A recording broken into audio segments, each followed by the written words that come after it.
In the heart of Central Park, where the rustling leaves whispered secrets of the city, Chuck Norris sat on a weathered bench, his presence concealed beneath a rugged facade. Disheveled clothes hung on him like shackles, his face framed by a scraggly beard, transforming the legendary action star into an invisible man. Today, Chuck was not a warrior, he was a ghost among the living. As he settled into his disguise, the morning sun started to dance through the trees, illuminating the path where joggers and dog-walkers flowed like water around a rock. The crisp autumn air crackled with energy, yet Chuck felt the weight of indifference suffocating him, a painful reminder of how society often viewed the homeless. This was his battlefield, and he was here to expose a truth that had festered in the shadows for too long. The decision to undertake this social experiment wasn't made lightly. For months, Chuck had witnessed the headlines of police encounters spiraling into chaos, driven by prejudice and unconscious bias. He knew that words alone wouldn't bridge the chasm of misunderstanding. Actions would have to speak louder than any righteous sermon. Hidden in the brush was his friend and documentary filmmaker, Danny Pierce, operating a concealed camera. Every whisper and interaction would be recorded, offering raw, unfiltered glimpses into human behavior. Chuck adjusted his weather-beaten coat, steadying his breathing. It was go time. The first 30 minutes slipped by as he observed the park's life swirling around him. Children laughed and played, couples strolled hand in hand, while a middle-aged woman with a designer handbag hurried past him, her eyes glazed over with disdain. Chuck listened closely, noting the unwritten rules of society, the unkindness and the quick judgments. "Don't stare," she hissed to her son, dragging him along as they passed. Chuck's heart sank. The child had shown nothing but curiosity, but already, like so many before him, he was learning to look away. Another 30 minutes ticked slowly, agony masked by the warm sunlight. Chuck catalogued every sneer, every dismissive glance, each sign that he was nothing more than a blemish on the city's pristine surface. But he wasn't here to be a mere observer, he was waiting for the moment when power would step onto the stage, the moment when the police would arrive. He barely felt the time passing until laughter shattered the ambient sounds of the park. There they were, 4 teenagers on bicycles, their boisterous energy echoing down the path. Instinctively, Chuck knew what was coming. The wiry boy with the backward cap spotted him first, and his grin could slice through steel. "Yo, check it out," he called to his friends, swerving closer. "Old man setting up camp." Without hesitating, Chuck settled deeper into his disguise, remaining still and centered. Their laughter clawed the air, but he didn't flinch. Let them come. He was ready. The group encircled him like a pack of wolves, brimming with bravado. "Hey Gramps, nice cardboard condo. You taking reservations?" one called out, their taunts slicing through the crisp autumn air. Chuck's expression was unreadable, but his mind was a hawk, calculating each move with precision. "Whatever you're looking for, boys," he murmured, his voice gravelly and calm, "you won't find it here." In that instant, the air went electric. With a swift motion, one of the boys nudged the paper bag at Chuck's feet, sending it tumbling across the path. "Oops," he jeered. "Looks like you dropped your 5-star dinner." Chuck maintained eye contact with the ringleader, his heart undaunted. "Sorry, kid. You're begging the wrong man." But their amusement faded as the wiry boy's confidence morphed into something darker, something volatile that crackled in the air between them. "Nah, old man," he sneered, stepping closer, his voice dripping with bravado. "We're collecting taxes, park fees, you know." Without warning, the boy reached out, fingers aiming to rip back Chuck's hood and expose the man hidden beneath the rags. But the moment his hand crossed the invisible line that separated mockery from confrontation, something primal stirred within Chuck. With reflexes honed through years of training, Chuck seized the boy's wrist with a grip that was more authoritative than violent. The boy's bravado evaporated in an instant, his confident sneer transforming into surprise. He crumpled to the ground, scrambling backward, eyes wide with shock and fear. "What the hell?" The boy's voice came out shaky, his friends silenced by the rapid turn of events. They had come seeking sport, but now they were caught in an unexpected game, one where the odds had just shifted dramatically against them. "You think you can walk up unprovoked and bully someone just because you can?" Chuck's voice was steady, low, carrying an edge of warning. "Remember, there's more to someone than what's visible." While the boy struggled to regain his footing, the others stared, mouths agape, realizing they were in the presence of someone unexpected, someone formidable. "Come on, let's go," one of them finally exclaimed, breaking the paralysis. The group hurriedly retreated, bikes skidding against gravel as they pedaled away, leaving their fallen comrade behind. The echo of their laughter was quickly replaced by the rising whispers echoing through the remaining bystanders. Chuck remained seated, steady and calm, despite the whirlwind of emotion swirling around him. The ripple effect of that confrontation was palpable. Onlookers didn't see a homeless man defending himself against rowdy teenagers.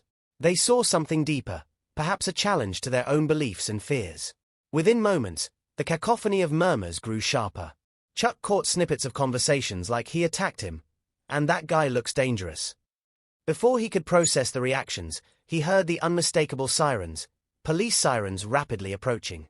The crowd, once curious, now began to withdraw, their phones rising like cameras waiting for a viral moment. "Danny!" Chuck's voice shot through the air like a flare. "Get the feed ready." From his hidden vantage point, Danny, the documentary filmmaker, monitored the unfolding situation. He could already feel the tension building. He was capturing every second. "On it," he responded, anxiety lacing his voice. Moments later, the black and white cruiser skidded to a halt nearby, tires screeching against the gravel. Officers jumped out, their movements crisp and urgent, the weight of authority heavy in the air. The youngest officer, Reed, strode forward, his expression one of grim determination. "You on your feet," he barked at Chuck, nostrils flaring in indignation. Behind him, his partner, Sergeant Miller, regarded the scene with a blend of skepticism and wariness. "Hold on there," Miller cautioned, trying to assess the situation. "What's going on here?" "Just enjoying the park," Chuck replied, his tone calm despite the perilous tension building around him. He knew that the officers were responding to the call made by the fleeing teenagers, but he wasn't about to allow them to escalate the situation further. Reed's eyes narrowed. "We got a report of an assault. You want to tell me what happened?" His voice dripped with skepticism, a sharp line drawn against Chuck. "They provoked me," Chuck replied, explaining calmly the actions of the boys. "I didn't lay a finger on them except to stop one from grabbing my hood." But Reed wasn't there for explanations. He needed a scapegoat. His hand rested dangerously close to his baton. "Loitering here all day. That's a crime. Are you panhandling? Show me some ID." The command ignited a furnace of indignation within Chuck. "I don't have to show you anything if I'm not charged with a crime." The tension in the air between them crested, the spectators at a standstill, phones capturing every flicker of emotion. Just as the confrontation peaked, a voice called out from the crowd, a woman with fire in her eyes. "He didn't do anything. The kid started it." Chuck turned slightly, recognizing that there were those willing to stand up for him. Support now flowed like a current among those who had witnessed the scene. And then, like a storm brewing with dark clouds, Reed snapped. "Enough. I'm done wasting time. Hands where I can see them, now." He stepped closer, baton poised, attitude ablaze with authority. In that moment, Chuck's instincts surged. He had dealt with aggression before, both on screen and in life. Remaining seated, he steadied himself, commanding not aggression but presence. "You don't need that," he said quietly, eyes locked onto Reed's with a steel-like intensity. "Get out of my way." Reed lunged, aiming to grab Chuck, but as his hand darted out, Chuck's reflexes kicked in. He twisted Reed's wrist away, deflecting the intended aggression with seamless precision. The officer stumbled backward, shocked at Chuck's effortless resistance. "Reed!" Miller shouted, the urgency of the moment breaking through the haze of hostility. "Stand down." But Reed, burned with humiliation, attempted to regain control. "You think you can just..." Chuck interjected, his tone cutting through the chaos. "The only one losing control here is you." Behind them, the crowd was electric, phones buzzing and recording, the world watching. Chuck could feel the moment shift. People weren't just observing, they were taking side glances and murmured conversations flowed like wildfires. "Enough!" Carter commanded as she arrived on the scene, a commanding figure clad in authority, Captain Evelyn Carter of the NYPD Internal Affairs. Her voice sliced through the tension. "What's going on here?" "I'm here to keep the peace," Miller began, still wary of Chuck. Carter surveyed the unfolding drama like a hawk assessing the situation. "You mean to say you're about to escalate something that didn't need escalating?" Reed's expression was a mix of rebellion and fury, yet there was no escaping the judgment in his captain's gaze. Chuck remained steady, each breath drawing in the storm around them. He wasn't here to be a poster child for change. He was merely revealing what had already been concealed. As the crowd started to murmur, Chuck took the opportunity. "This isn't about the things you see," he stated bluntly. "It's how quickly assumptions unravel the human experience." Carter nodded, her eyes sharp and assessing, glancing between the officers and Chuck. "And you," she pulled Reed's attention toward Chuck, "you can drop the act. We're all in the middle of a public storm. This isn't just about one encounter anymore." Suddenly, Danny stepped into view, camera rolling, spreading the narrative like wildfire. "We've been documenting the entire thing," he announced, holding the handheld camera aloft. "Everything is live-streamed." Waves of reaction coursed through the crowd. Excitement, disbelief, tension. The air was thick with anticipation. That single revelation shifted the dynamics as if a window had opened, letting fresh air cleanse the stale atmosphere. Eyes turned expectantly to Chuck, who stood tall. "What have you to say to the world watching?" Danny prodded, holding the camera steady. Chuck took a deep breath, his voice ringing with conviction. "What you're seeing isn't just about this moment. It's about the choices we all make. About understanding beyond our biases. What happens when we believe we cannot be seen?" As he spoke, the crowd began to absorb each word.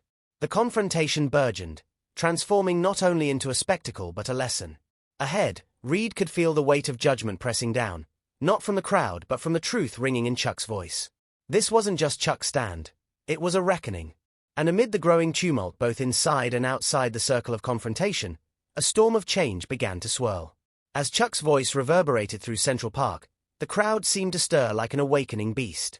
No longer passive observers, they were now part of a larger story, one woven with threads of societal force and individual identity. Phones continued to record, and the tension crackled like electricity in the air, charged with the anticipation of revelation. "What you're seeing isn't just a confrontation, it's a reflection of our choices," Chuck continued, his gaze sweeping over the collective faces, many now touched with uncertainty and intrigue. "We're at a crossroads. You can opt to swing blades or raise bridges. It all hinges on you." In that moment, something palpable shifted in the atmosphere.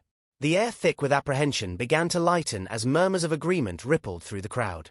People leaned in, their curiosity ignited, urging each other to listen, to consider what lay beneath the surface. Reed's cheeks flushed with humiliation. He was trapped in the truth of the moment, unable to escape its grasp as Chuck remained a steadfast presence, unwavering and poised. The rocks of judgment had turned against him, and he could feel his authority dissipating like fog under the morning sun. "Miller," Carter nudged her partner, "not everyone is here to hurl accusations. We need to open the floor for dialogue." Her voice commanded attention, and even now, amid the chaos, she exuded control. "Is this really necessary?" Reed grumbled, his voice tight with frustration. "He's just playing for the cameras." But Carter shook her head, fixing him with a steady gaze. "This isn't just about you anymore. It's about everyone here who's been touched by what's just unfolded. It's about accountability and understanding." "I didn't break any laws," Chuck spoke up, his tone firm but not aggressive. "But I did challenge the expectation that appearances dictate reality. That's a law everyone needs to reckon with." Another bystander, emboldened by Chuck's courage, stepped forward. "We've seen too many lives affected by assumptions made too quickly. Why should this be any different?" The tide was shifting, and Chuck could sense it, a vital dialogue surfacing amidst the chaos. It was as though a dam had broken, flooding the space with voices eager to be heard. Each person now carried a piece of the conversation, stakes tied to their own experiences and observations, adding gravity to the public reckoning. Carter nodded, her eyes now scanning the gathering crowd. She was aware that she stood at the center of something far larger than herself. "Let's talk about what we can do to begin addressing this." With her words, she commanded the attention of the onlookers and the officers alike. She was shifting gears, transforming a potential confrontation into an opportunity for change even as Reed seethed in silence. "Trust is vital in any community," Carter continued. "How do we rebuild that trust when it's eroded? How do we protect everyone, the public, our officers, and especially those who've been silenced?" As tensions nestled into a hopeful inquiry, Chuck watched, understanding the weight of this moment. He stepped further away from the center of confrontation to allow more voices to mingle. "Chuck!" Danny shouted from behind the camera. "What do you want the world to know after all this?" Chuck grasped the chance, and with the crowd buzzing around him, he said, "The question isn't merely what I want you to know. It's what you, every single person here, are willing to learn. What will you take forward into the world? What will impact how you approach someone who looks different, whether they be homeless, a cop, or anything outside your frame of reference? The murmurs turned to an undercurrent of reflection. Chuck's words penetrated the protective barriers that people had instinctively erected. They began to confront their own biases and fears, like cracks forming in a previously unyielding wall. How about we share our stories? A woman called out from the gathering crowd, her voice resonant with conviction. Let those stories pave the way for understanding. Carter nodded enthusiastically. Yes, let's create a forum. This is not just a public incident, it's a community discussion. Another voice rose, this time from a young man wearing a hoodie. I want the cops to understand what it feels like to be unfairly judged every day. As they spoke, the walls that had once separated them began to crumble. Chuck could see hearts opening, minds shifting. Even Reed, still simmering in the background, had taken a step back and crossed his arms, as if weighing the shift within himself. Let me tell my story, Chuck offered, choosing to take the lead. Years ago, I served in the military, and one of the biggest lessons I learned is that camaraderie thrives on understanding. It's about investing time to know each other beyond labels. I came from a hard background, one that influences how I see the world today. After he spoke, there was a thick silence held not in tension but in connection. Guitar strings were being pulled, resonating a sense of empathy among strangers. I am not here as Chuck Norris, the celebrity, he said, gesturing with open palms. I'm here as someone who knows what it means to feel invisible. I've been knocked down, I've made my mistakes, and I've learned. We all have a part to play. One by one, members of the crowd began sharing their thoughts, their experiences. Each story was a brick, building a foundation of shared understanding. Chuck glanced at Danny, who was recording it all with intent eyes. This is it, he mouthed silently. The moment was being captured, every breath, every tear, every nod of recognition. Then, a sudden shout pierced through the gathering. Hey, I got it all on video. You want to see it? A teenager jerked forward, waving a phone, zooming in on the interactions. The crowd swelled with interest. Amid the fray, Chuck caught a glimpse of Reed's face, the color draining as he realized the fallout wouldn't fall solely on Chuck. It was spilling into the department, into the community, and into the very fabric of their interactions with one another. Gentlemen. Carter's voice rose, commanding yet supportive. This isn't about blame, it's about growth. Together, we can create lessons out of this experience. The crowd erupted in murmurings of agreement.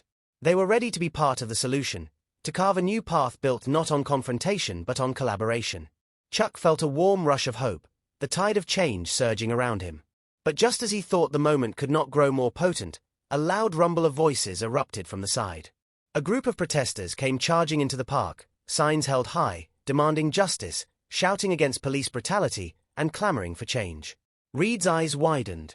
Where did they come from? He muttered, panic flashing across his face as he surveyed the new wave of noise.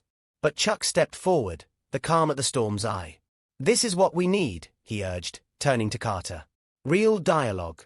We can't shy away from their anger. We have to face it, with understanding. As the protective distance closed between civilian and officer, Chuck positioned himself between both groups, overwhelming anxiety and hope clashing in the air. The blend of voices formed a symphony, each note highlighting the discord yet echoing with the potential for harmony. Carter took a deep breath, her expression one of determination. We stand at a crucial juncture, she declared, summoning the attention of both groups. This is a moment where we can decide whether hatred prevails or understanding blooms. The choice is ours. All eyes locked onto Chuck, a man who had transformed the narrative, weaving tales of empathy with action. As he faced both confronting factions, he felt the energy peak, a wave crashing upon the shore of their collective experience.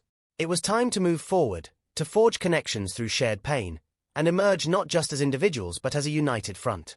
The air buzzed with renewed purpose, and Chuck's heart raced as he knew that this was just the beginning of an awakening set into motion. In the middle of the clamor, Chuck stood steadfast, ready for what would unfold next. And as change brewed on the horizon, he realized that sometimes, true battles aren't fought in the shadows but born in the light of awareness. The park was alive with voices, the future unwinding before them like an uncharted map. Chuck stood at the intersection of conflict and understanding, still feeling the weight of the moment settle onto his shoulders. The protesters, their chants ringing proudly, represented both fear and hope, an urgency for change and a demand for recognition. Everyone, listen up.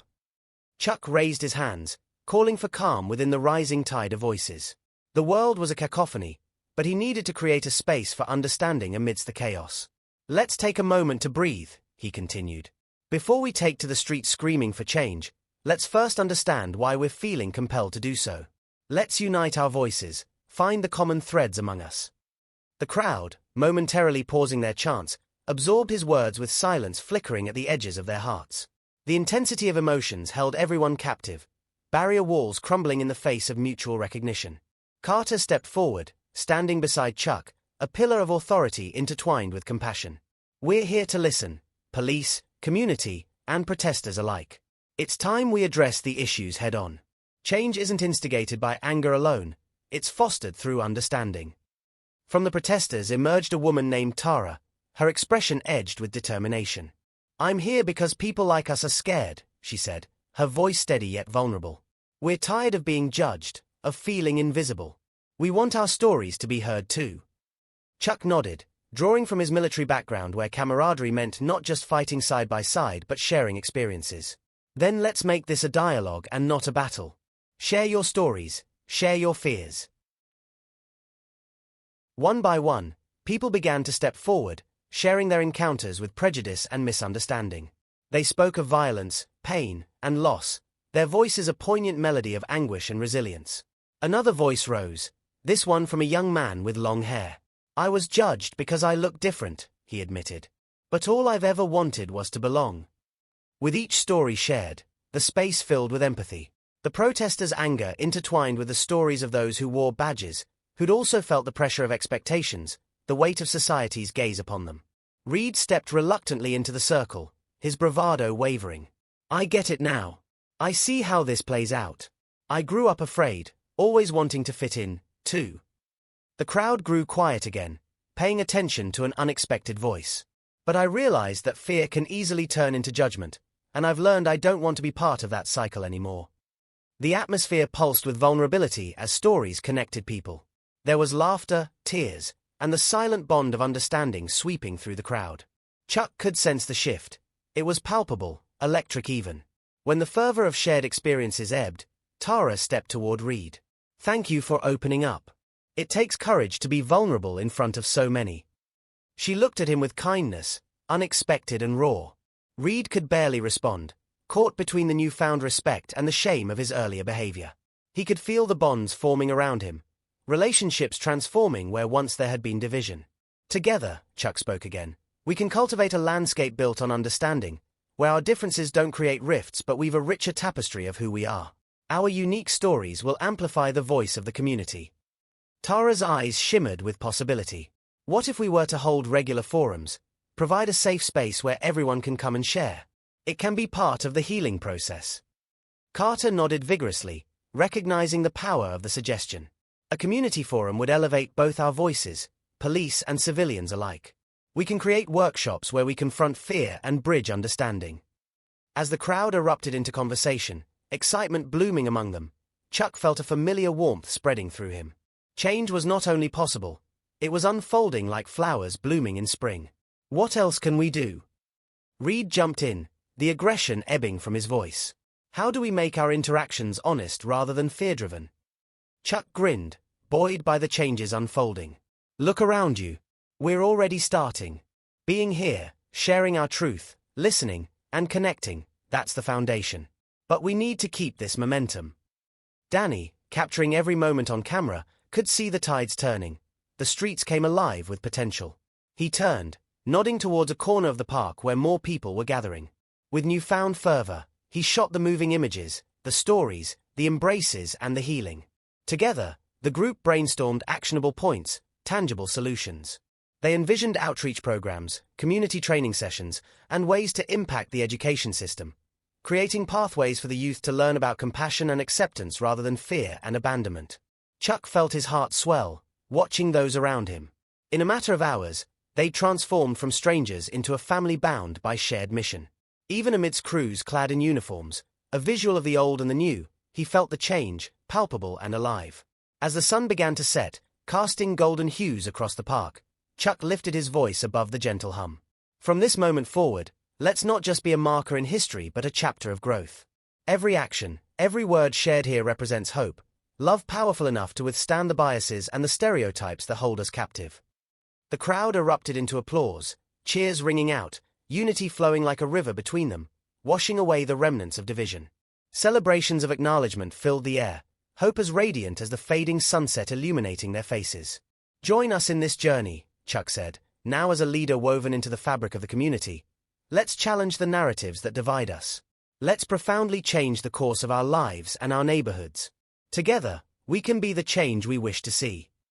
And with those words, a wave of connection surged among them, the commitment to digging deeper into their stories, honoring their experiences and enriching their community beyond the tangible. As darkness gently settled over the park, light emerged from each interaction, each shared laugh, and every tear shed. The future ahead brimmed with potential, not because conflict had been banished, but because it had been transformed into something vibrant, compassionate, and beautiful. In that moment, Chuck realized he was no longer just a man overlooked on the streets. He was a catalyst for change, a vessel of communication, and above all, a storyteller leading his community towards a brighter, shared narrative. And as the stars twinkled above, they bore witness to new beginnings, an old story rewritten beneath the tapestry of human connection. The chapter of conflict had closed, and the book of understanding was just beginning. What would follow was a legacy defined by voices united, and no one would ever feel invisible again.